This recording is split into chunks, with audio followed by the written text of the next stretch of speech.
Assalamu alaikum. My name is Muhammad Ali Raza and welcome to my YouTube channel of first year, second year chemistry. Today I will discuss about Friedel Krafts reaction, but its first case alkylation or it is called Friedel Alkylation. ठीक है, तो start करते हैं. Friedl craft reaction का जो first part है वो क्या है जी, अल्काइलेशन. इसका जो सेकंड पार्ट है वो असाइलेशन, वो हम नेक्स्ट वीडियो में डिस्कस करेंगे. तो अल्काइलेशन स्टार्ट करते हैं.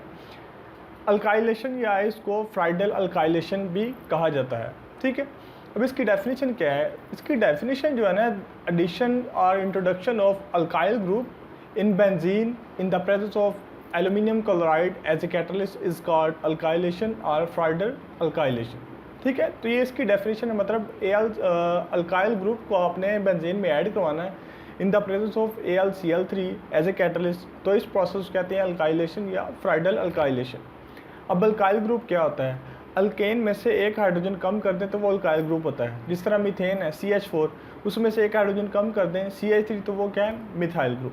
अब इस तरह इथेन है CH3 बॉन्ड CH3 C2H6. ठीक है, अब इसमें से एक हाइड्रोजन कम कर देंगे, क्या है C2H5, तो ये क्या है, इथेन से निकला है इथाइल, मीथेन से मिथाइल. ठीक है, समझ लग गई है.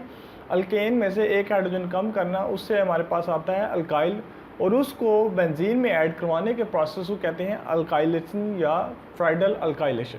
ठीक है, अब नेक्स्ट पॉइंट देखते हैं जी, क्या है नेक्स्ट पॉइंट है जी, इसका रिएक्शन क्या है. ठीक है, इसकी एग्जांपल क्या है वो हम देखते हैं. ये क्या कहते हैं, अल्काइलेशन की एग्जांपल है. ठीक है, CH3Cl रिएक्ट करता है बेंजीन के साथ. ठीक है, ये क्या है, मिथाइल क्लोराइड है. अब ये रिएक्ट करेगा, ये है हमारा ऑब्जेक्टिव ग्रुप जो हमने ऐड करवाना है बेंजीन में. ठीक है, मिथाइल ग्रुप है ये इधर अटैच हो जाएगा बेंजीन के साथ, और बाकी क्या है, इसमें से एक हाइड्रोजन निकलेगी Cl के साथ अटैच होगी, वो क्या बन जाएगा, HCl. अब इधर एक बात याद रखना जो कि मैं प्रीवियस लेक्चर्स में भी मैं रिपीट कर रहा आ रहा हूँ, वो ये है कि जब बेंजीन में कोई चीज़ आपने ऐड करवानी है, नाइट्रो ग्रुप है, सल्फोनेशन है, ठीक है, इन प्रोसेसेस में जब आपने एक ग्रुप को ऐड करवाना है तो वहाँ से हाइड्रोजन को रिप्लेस करवाना है, मतलब वहाँ से हाइड्रोजन को हमने निकालना है. तो इधर भी यही हुआ है, जब आपने मिथाइल ग्रुप को इधर ऐड करवाया तो इसमें से हाइड्रोजन निकला है बेंजीन से, वो किसके साथ अटैच हुआ, क्लोरीन के साथ. वो किस फॉर्म में निकला है भाई, HCl की फॉर्म में. ठीक है, तो इसमें एडिशन और सब्स्टिट्यूशन जो है साइमल्टेनियसली अकर होते हैं. अब इसका जनरल रिएक्शन क्या है, मतलब कोई भी रिएक्शन हमें लिखना पड़े तो हमारे पास जनरल पैटर्न हो जिसको हम देखकर कोई भी मतलब रिएक्शन इसका बना सके अल्काइलेशन का.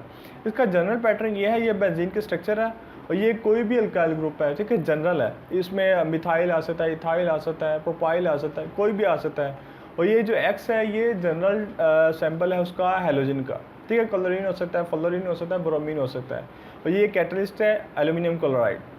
अब ये R जो है ना अल्काइल ग्रुप है, ये आपने अटैच करवाना इधर, और बाकी जो इसमें से हाइड्रोजन निकलेगा वो इस हैलोजन के साथ अटैच हो जाएगा, वो बना देगा HX.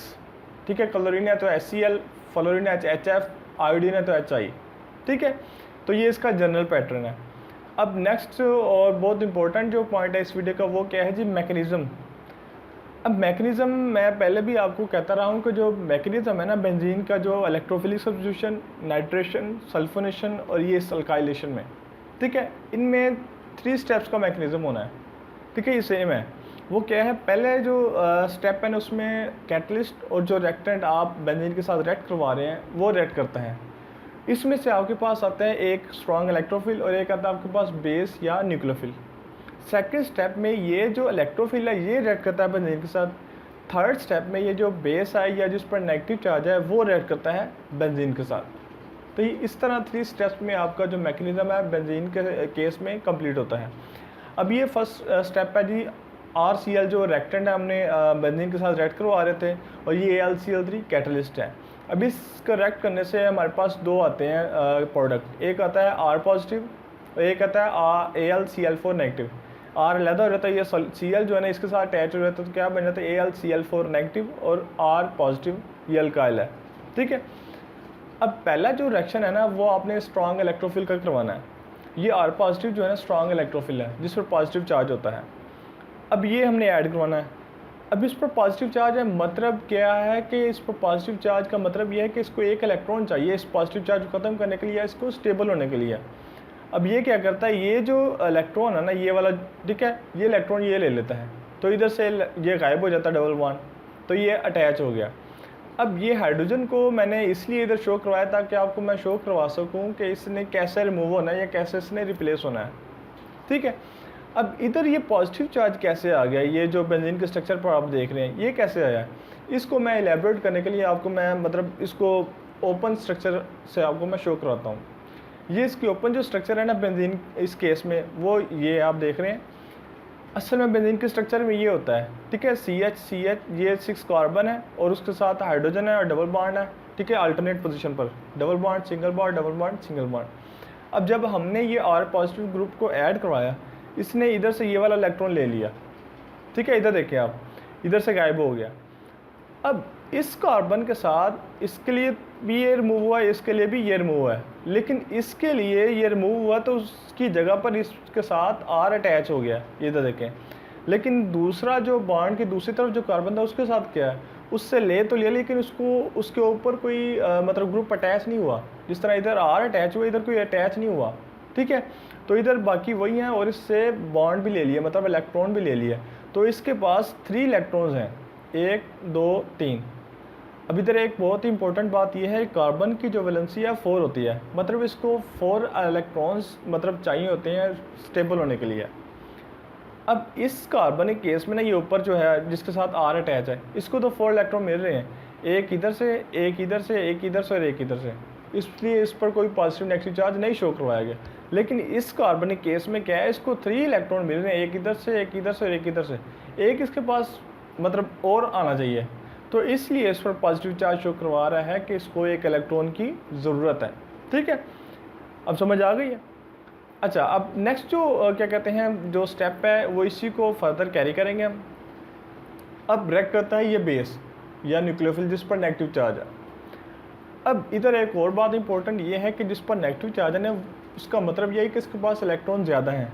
ये चाह रहा है कोई आगे कोई सब्सटेंस हो, आगे कोई मतलब इस तरह का है जिसको इलेक्ट्रॉन की ज़रूरत हो। अब वो जब इधर से हम हाइड्रोजन को रिमूव करवाएंगे ना, तो हाइड्रोजन के वैलेंशियल में 1 इलेक्ट्रॉन होता है, वो चाह रहा होता है कि उसको 1 इलेक्ट्रॉन और मिले और वो पेयर बनाए, ठीक है, स्टेबल हो जाए। तो ये जो हाइड्रोजन है ना, लेने वाला आ गया इलेक्ट्रॉन और ये देने वाला पहले ही मौजूद है, तो ये क्या है, ये हाइड्रोजन इसके साथ अटैच कर देगा, ठीक है। अब इसके साथ अटैच होगा ना, इधर से क्लोरीन इसके साथ ऐड करेगी, HCl बनाएगी, और ये जो Al है ना, बाकी क्या बचेगा, AlCl3 बचेगा। वो किस तरह, अब ये AlCl4 नेगेटिव है ना, अब इसमें से क्लोरीन जाना है हाइड्रोजन के साथ, वो HCl की फॉर्म में निकलेगा और बाकी क्या रह जाएगा, AlCl3।